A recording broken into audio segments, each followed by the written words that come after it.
everyone. Today I'm going to be talking about gifted and talented students. I think it's important to first understand the varying views on the definition of gifted and what attributes to giftedness. So we have to ask the following question. Is giftedness simply inherited, or should one consider environmental factors and their effect on being gifted?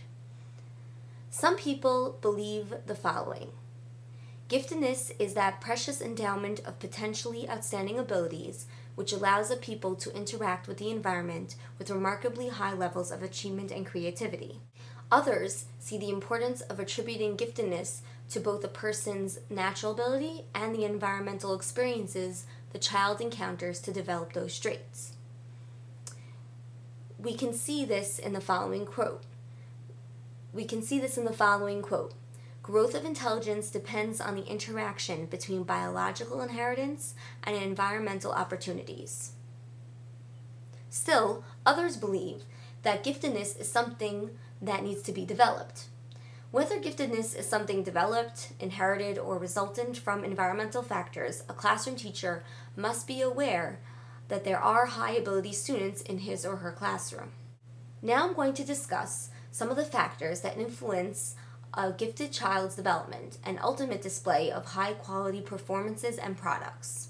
We have to understand that there is so much diversity among students with gifts and talents that one must consider various factors that influence a gifted and talented child's development and ultimate display of high-quality performances and products. As we can see, these are the following factors: general ability, special ability, which include aptitude in a specific area, non-intellective facilitators, for example, dedication to a chosen field, strong self-concept, willingness to sacrifice, and mental health, environmental influences like parents, classroom, peers, culture, and social class, and also chance.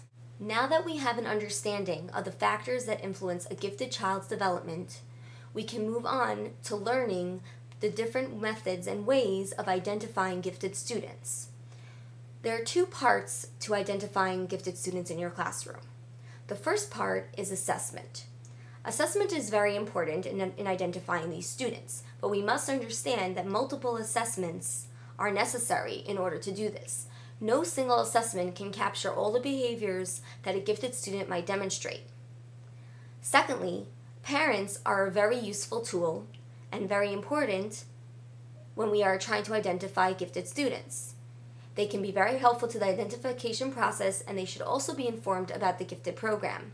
They can become observers, developers, and supporters of their own children's gifts. States and school districts often organize their gifted identification procedures into 3 general identification phases: nomination, screening or identification, and selection or placement phase. Now we can move on to the characteristics of the gifted. As we can see, this chart shows the cognitive characteristics of intellectually gifted students. Some of these include their ability to comprehend materials at advanced levels, their ability to transfer knowledge and apply it to new situations, and their adeptness at generating original ideas and solutions to problems. Intellectually gifted students also exhibit certain affective characteristics. They may possess an unusual sensitivity towards others, a keen or subtle sense of humor, a heightened sense of self-awareness, unusual emotional depth and intensity, among other characteristics. As teachers of these individuals, it is important to keep these particular traits in mind when instructing these students. A broader understanding of these traits will allow for the best classroom practices and individualized learning instruction and activities tailored to the needs of these students. There are observable classroom behaviors that are exhibited by the gifted. Many times these traits manifest themselves as problem classroom behavior. These students might produce unfinished work, exhibit poor class and group work, and be overly sensitive to others to the extent that they fall into a perfectionist trap or fear failure. As we can see, these kinds of behaviors are not always favorable, so it is important for teachers to look beyond them and take an analytical approach to identifying these students. The last part of my discussion is dealing with gifted students and differentiated instruction. Giving students a voice and a choice is extremely important. We must ask these students what they want in their education and present them with choices that are based on their interests. It is very important that learning match the gifted student's needs and interests so that the student feels challenged and motivated. If teachers meet the needs and interests of their students, these students will move toward autonomy and learning success. Giving students a voice is simple. Ask them what they want out of their learning and to take responsibility for it. Give students a choice is also simple. Let them choose what they are interested in. Choice, ownership, and interest are strong motivators for learning and achievement, and they may actually improve motivation and academic performance.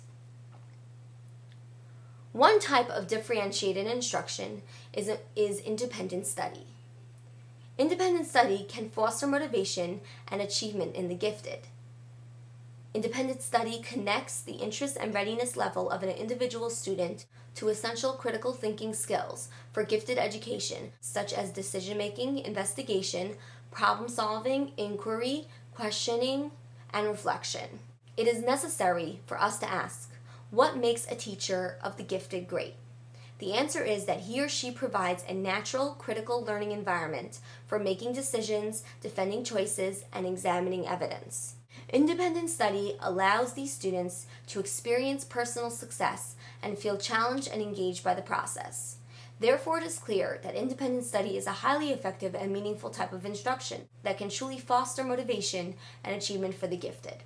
I hope that my discussion of the gifted, their characteristics, the ways to identify them, and the appropriateness of differentiated instruction was informative and will prove to be helpful to any teacher who has gifted students in their classroom.